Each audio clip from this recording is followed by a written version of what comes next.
Okay, so right here we have the packaging. Protective packaging is appears to be expanded foam in the bag. It's fairly common in different things you buy. You know, if it's well packaged, it's got a good cushion layer.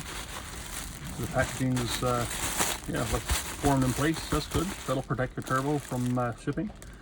That's great. And underneath here we have the turbo in a plastic bag even, and wrapped in looks to be a brown paper oil impregnated wrapping, so that's good. So right here on top we've got the wastegate actuator. So this with turbo pressure from the intake side opens the exhaust wastegate to limit the boost pressure of the turbo. So I should mention, you'll see the blue here on the website. This is the stage 1 upgraded turbo for this engine. They do provide the standard CT12B turbo, standard replacement for the 1K ZTE. It is a little less money, but I wanted something a bit more performance. You know, if I'm going to do the turbo, I want something to step up. I'm not going crazy into modifications, tuning, getting, you know, trying to make more power, more is better. No, it's good the way it is from stock, but I know that the stock turbo geometries and sizing seems to be a little bit undersized for this engine. And was it intentional? Was it a mistake through Toyota engineering years ago? I'm not sure. So this is a stage 1. So this is not supposed to require any modifications to the engine, no tuning adjustments, nothing you got to do, just replace it with this turbo. It's got the same exhaust exducer turbine wheel, same size, same spec. But the intake, the inducer, the compressor side of the turbo, which is the blue housing we see here, is supposed to provide faster spooling and boost from the turbo for performance upgrades. So that's nice to see. Actually, it's got like an anodized blue coating. I'm not sure if it's anodized or just paint or what, but it looks nice actually. So we'll take it out. You can see it's in a plastic bag. Right away I see inside here embossed, looks like laser etched even, serial plate and model. So yeah, we'll get into that in a second here. Right there. So yeah, we've got a bag, and it's a heavy plastic bag. Certainly gonna, you know, keep it sealed from moisture and any kind of dust, which is great to see in storage or in shipping or until you're ready to install it. Zip tie closed, so that's sufficient to keep this thing sealed. So what we'll do, just give me a second here. I'm going to grab a pair of scissors, and we're just going to cut this open with a pair of heavy-duty scissors. And we'll take this turbo out and see what it looks like inside here. Okay, so we have just a pair of heavy-duty scissors here. And we're going to cut the top out here. Okay, that's a heavy plastic. Definitely not your Ziploc bag or, you know, cheap plastic. So that's good to see. It's heavy gauge. So wow, yeah. Okay, so first impression here, this looks nice. Yeah, I'm liking it, what I'm seeing here. It's not just a turbo in a plastic bag here, people. We've got a nice dust seal cap, plastic cap on the intake side of the turbo. And I also see a plastic cap here on the discharge side of the turbo. So that's keeping all dust and, you know, moisture out. You know, keeping it tidy until you need to install it. I mean, turbos are very precise, you know, machines, components, machined to great tolerances, and they need to be clean and looked after until they go into service. So, you know, and certainly looked after once they're in service, obviously, for long life and performance. Okay, so right here we've got this black rubber hose. Seems to be silicone or siliconized. It's not just your general rubber. Very soft, flexible. I would imagine would sustain high temperatures and perform well. We've got spring clamps here to attach them, and you can see a little bulge in the hose here on each end of the barb, showing me that these spigots have a large you know, barb to hold the hose tight with the clamp on this side so it don't slip off. So I have confidence in what I'm seeing here. Okay, so let's just pull this out of the bag here. Let's get this out. Oh yeah, first time it's left this bag since Australia, and I'm in Canada. and this is 2024. So this is 2022, so it's roughly 2 years old already. That's okay. I'm sure they've got a good shelf life. So right off the top here, we got CCT Turbo. The brand is actually cast into this housing. Real nice. Looks great. And it's got a metallic blue paint. Like I said, this is stage 1, so the stage 1 is painted. I do believe if you look on the website, their stock size CT12B replacement is just aluminum, like you would expect. So this being a stage 1, they've got it kind of prettied up for you, put it that way. So we're going to move here to the information. So we've got model CT12B. So this is technically not a CT12B. It does have some different geometry and specs to it, but it replaces directly a CT12B. So that's why they call it a CT12B. And then they have their own part number, S1 CT12B 67040, and our serial number 221030055. So we're going to check right now if that matches the balance report to see that and we'll get to that in more depth in a minute here. So right here, yes, serial. So we have G221030005. You see that? So they have a G in front of it, but I'm not sure what the G is about, but I'm sure this report belongs to this turbo. I'm quite confident. So getting back to the turbo here, I'm going to move the box out of the way. We don't need that right now. Oh, just to let you know, also in the bottom of the box is more expanded foam packaging and little bits of cardboard, I guess, from the box stamping, which is fun. So yeah, this packaged very well. Definitely very happy with the packaging. We'll get this out of the way. We don't need this in the picture. Okay, moving on. So getting back to our turbo here. So it's got a brown paper wrap on the exhaust side, which is probably bare metal. I don't think it would be painted. Yeah, okay, it's not painted because of course heat of the exhaust would definitely burn away any paint coating on this side. This is the hot side of the turbo. This is the cold side. Makes sense to paint the cold side. The hot side, yeah, you can paint it or coat it, but it'll burn away. So fair enough. It's good. So I've got a brown paper bag here. Well, not bag, I suppose. It's brown paper. It's very waxy, so that's to protect the bare metal. That's great. So these packaged very well, and here we've got our connecting rod for the wastegate, for our wastegate controller, and we have another plug here, plastic plug with a pull tab to protect the port here, which is great. Now, one thing I notice, this little tab, okay, I'll bring in closer here, that's a little bit different, but you see the shape of this port, and you see the shape of this. This is a circle. This is kind of like a, I don't know, oblongated type oval misshapen thing. So this is pushed into here to keep this port covered, but in all fairness, it doesn't really cover the port. So that's a little bit strange, but I won't deduct points for that. I'm sure it's fine. And I think that is actually, yeah, it's a coolant passage I'm looking at here. So I mean, coolant, engine coolant's going to flow through here. It does have to be super clean. It's not like it's the oil passage for the bearings. And the other side here, yeah, so same thing on the other side. This is the opposite side. So that's just a round plastic cover into this funny shaped port here. But if you look, you see all the way through. So that's for the engine coolant. So yeah, that's not critical. So that's not a big deal at all. So on this side, which don't have any dust plugs, which I do find surprising. But this is where your engine oil goes in for lubrication, the small port, and this is where the oil returns from the bearings from the turbo. I would have expected and would have liked to seen some sort of plug or cover or maybe a plastic cap to protect this. Now, it is packaged very well. It's clean in packaging.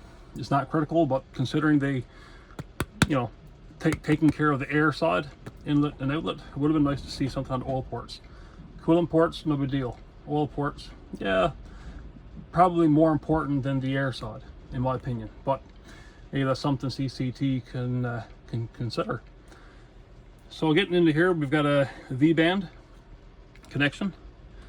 So there's a number on the V band here. Diameter is 81.2, so I think that's probably millimeter, 81.2 millimeter V band to hold the two sections of the turbo together. So it's the hot side, cold side. So that looks like be a stainless steel band, stainless steel carriage bolt with a nylon lock nut. So that looks good. Then the exhaust side here, we've got the wastegate. So this control rod, you know, it's the spring pressure here. You can't move it really with your fingers, but you can move it with a plier if you needed to. But it just opens this wastegate, which opens the passage to bypass the turbine directly to the exhaust. So that's how it controls the boost of the turbo. And so getting inside of here, we have the exducer turbine. And just turn it gently here. Yeah, it turns nice and free. No tight spots, no binding. A very slight detectable play in the shaft. I think that's probably intentional for oil clearance, and you know, it's supposed to float on oil, not necessarily float on the bearing itself. These things spin up quite high RPM, probably 100,000 RPMs or so, maybe more. So then on the intake side, we're just going to pull off this cover here. Well, this is really stuck in here. Okay, yeah, so it's attached well. It's pressed into the bolt holes. So that's nice. Put that aside. And this is the intake side. Small detectable play, but nothing that seems out of the ordinary. And then we can see the inducer vanes, and they actually have a swirl pattern inside. There's like a different kind of color you can see here. There's actually a machine surface inside the impeller, and that's part of the performance upgrade of that turbine that we talk about and the type of material it's made from. So that looks pretty impressive. Yeah, some engineering for sure. Then we'll remove the outlet cap. Nice clean aluminum, can't see much in there. Very thick casting, the metal's very thick. Looks very high quality for sure. So that's our turbo, CCT Turbo. So we're going to get into the paperwork here. See what they're saying is they're telling us a turbocharger vibration sorting rig, VSR. So this is a vibration test, I would think, and some other information. Let's see what we got here. So first we'll do the turbocharger vibration sorting rig report. And some other pages, put this aside. Okay, very simple looking. Okay, so what do we have here? It goes from 0.0 at the bottom, 1.0, 2.0, 3.0, 4.0, 5.0. Doesn't say what that refers to exactly. But at the bottom here it says rotational speed, RPM. And it goes all the way from 0 RPM, 30,000, 60,000, 90,000, 120,000, all the way to 150,000 RPM. So there's no instructions showing me exactly what this represents, but I do believe this solid line would represent acceptable below this line. Anything above this line would be considered unacceptable according to the RPM. So I'm pretty confident that's what that means. So for my turbo, and I'm sure, you know, depending on the turbo, you know, when it's manufactured, the way it turns out, they're not going to be identical. So it's just a test to make sure that the vibration is acceptable. So it looks to be, if this is 0 RPM, 30,000 RPM, we start at about 15,000 RPM roughly. And we can see a little line here, squiggly line. I guess that's the vibration that the system is detecting. It just hits the line at about, I'm going to say 40,000 RPM. It's just on the acceptable line. And then as the speed increases, the vibration tends to fall away to a very acceptable level. A little peak here at probably 100,000 RPM. It peaks a bit and it comes back down. So you follow that line. So I understand what that line means, is the amount of vibration detected from 15,000 RPM to about 145,000 RPM was the cutoff. So yeah, it's below the line, below the solid line, so I'm sure that's acceptable. I don't see any red flag there, even if it does touch the line here for acceptable. You know, it's still acceptable, so that's fine. So I'm happy with that. That's good. And they provide this information, which I'm not sure if other manufacturers would. You know, if they just put them out the door, it is what it is. I don't know, but this gives you some proof, and it does include a serial number here. So I have faith that this is actual testing for the specific turbo that I have received. So that's good to see. There's nothing on the back, just a blank page in the back. And what do we have here? We have turbo warranty claims. So let me read through this for you. Turbochargers and their components purchased from CCT Turbo are covered by a warranty of 12 months from the date you have received the order. So I received this about a week ago, I guess, in the mail. The warranty covers manufacturer's defects under normal operating conditions. If you believe your CCT turbocharger unit is not functioning properly, please contact us. If the problem is a warranty issue, CCT Turbo will refund it, repair it, or resend a new CHRA or repair kits. Not sure what CHRA is. And resend a new CHRA. Don't know what that means. Anyway, or repair kits, or replace it free of charge, depending on specific situation. This warranty does not cover damage resulting from improper installation or use. Warranty claims will only be accepted if the unit has been professionally installed by a workshop.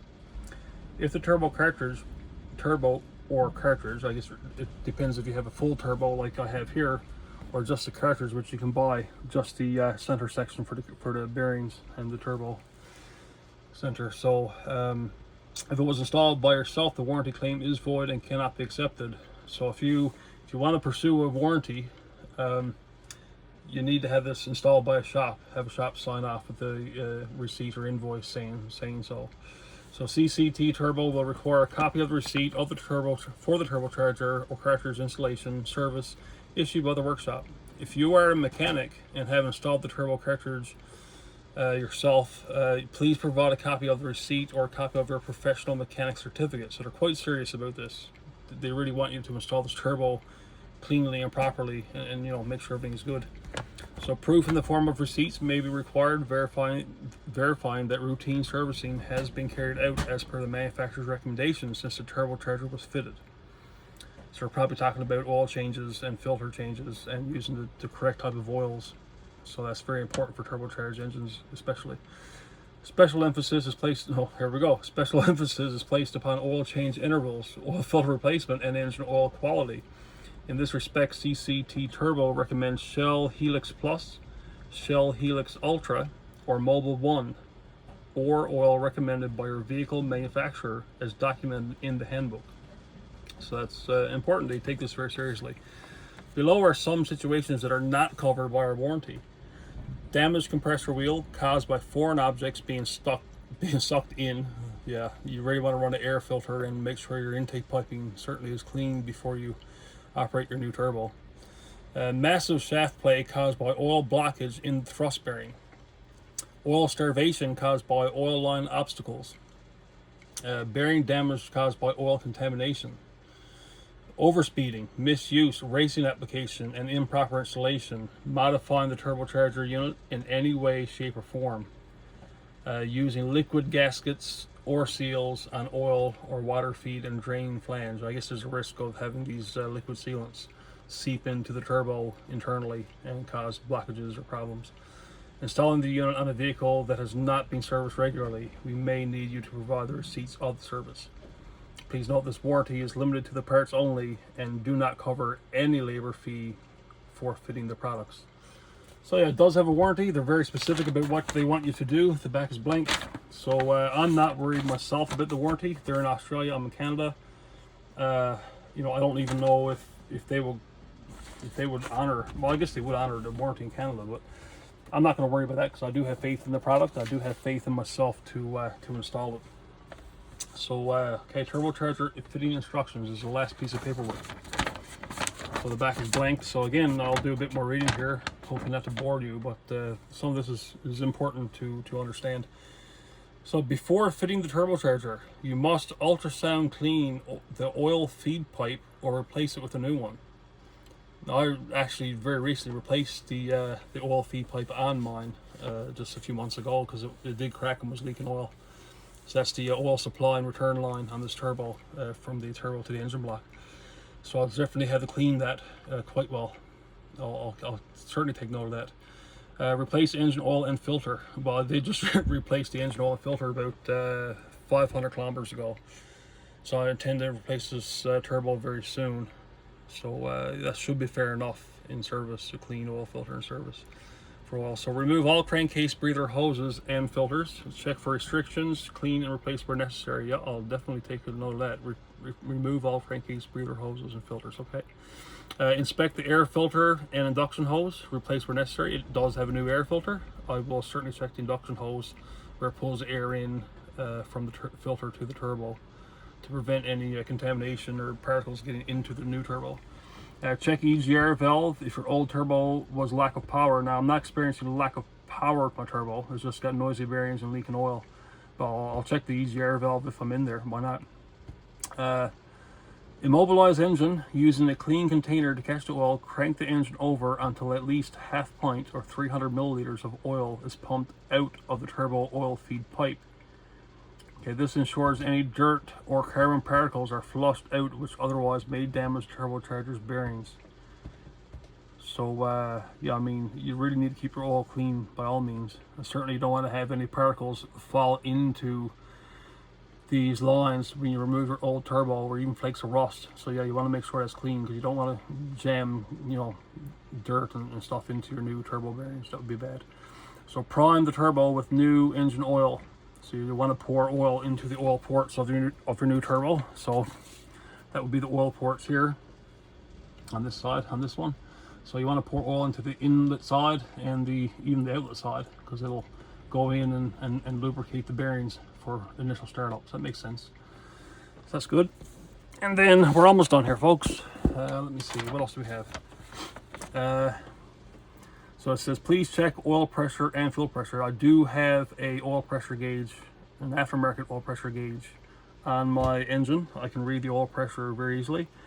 It idles at around 20 psi when it's hot. At about 3,000 RPM, it holds about 50 to 55 psi of oil. And at high RPM, it goes up to around 70 pounds of pressure, 80 pounds of oil pressure. So the engine does have very good oil pressure. And you also want you to check your fuel pressure.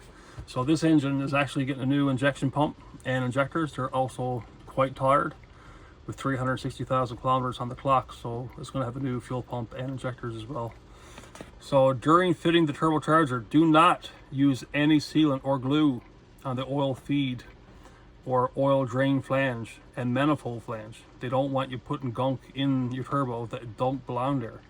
A lot of times sealants, if you put it around a surface, when you squeeze those parts together with the bolts and tighten it up, it'll squeeze into the turbo ports, or any part that you're working on for that matter.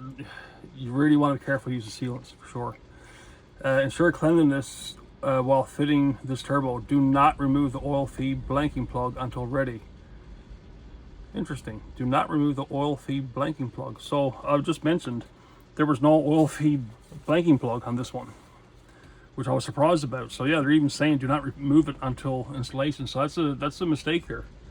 You guys have seen the full opening of this, and there's no plug on this oil side here. They did have poorly fitting plugs on the coolant passages, which are not critical, but this one had no plug. So yeah, I might have to email CCT and just let them know that it didn't have a plug. I guess it was just an oversight, but you know, but being careful, it should still be fine. I'm not worried about that, but you know, if they really want you to keep this covered while you install it, but you really should be careful. You don't want junk getting in here, because it can destroy your turbo in a hurry. So okay, duly noted. Do not use exhaust sealing paste. Yeah, again, don't use sealants and gunk. So connect the oil feed pipe. Do not allow dirt to enter the turbocharger bearing housing. Again, this is here, they're stressing this. Don't get dirt in here. bearings, high speed, not a good combination. Connect the oil feed pipe, like I say, yeah, do not allow dirt to enter the turbocharger. So before fitting the oil drain pipe, ensure that the blanking plug is removed. Yeah, you don't want to, if this one had an oil blanking plug, you don't want to forget to take it off and leave this blocked and bolt it up. You know, if you're working somewhere poorly lit or hard to reach, and if you leave plugs in here, you'll starve the turbo for oil and ruin it in a hurry. So yeah, obviously that's going to be something to watch. Yeah, before fitting the oil drain pipe, ensure that the blanking plug is removed where fitted. Now they're saying where fitted, so maybe some of their turbos don't have the oil blanking plug. I don't know. This is where fitted specifically. Okay, and crank the engine until engine oil flows out of the turbocharger bearing housing. So that'll give you an indication that you're getting oil pressure, and also pre-lubing your turbo again for initial startup. So refit the oil drain pipe. Check all connections are tight, but do not over tighten. Yeah, don't over tighten and strip bolt holes and bolts and break things off. Don't over tighten. Just should check your torque specs actually from the manufacturer would be best. And this is start engine and check for leaks. Very last thing. So yeah, I mean, check for coolant leaks, check for oil leaks. If you get the real practical ability, check for boost leaks even. You know, because if you got boost leaks on your pressure side, you're going to lose performance from your turbo. So yeah, all right, CCT Turbo, and this is a stage 1. That's why it's blue on the compressor side. So yeah, check them out online. I have no idea. I haven't even installed it yet. It's literally in my hands right now, but it looks excellent quality, and it is made in Australia. And like I said, I do trust the Australians to know what works and what lasts. So yeah, I am impressed. I'll give it a thumbs up for sure. So yeah, if you're looking for a replacement turbo, it's not just for Toyotas, they have multi-brands, but if you're looking for any replacement turbo, check them out first. It might be exactly what you're looking for. So, thanks for watching this video, and sorry about having to read all those paper notes and stuff there, but you know, some things are important if you're not familiar with working on your engine or turbos or different things you have to look out for. It's a good idea to keep them in mind.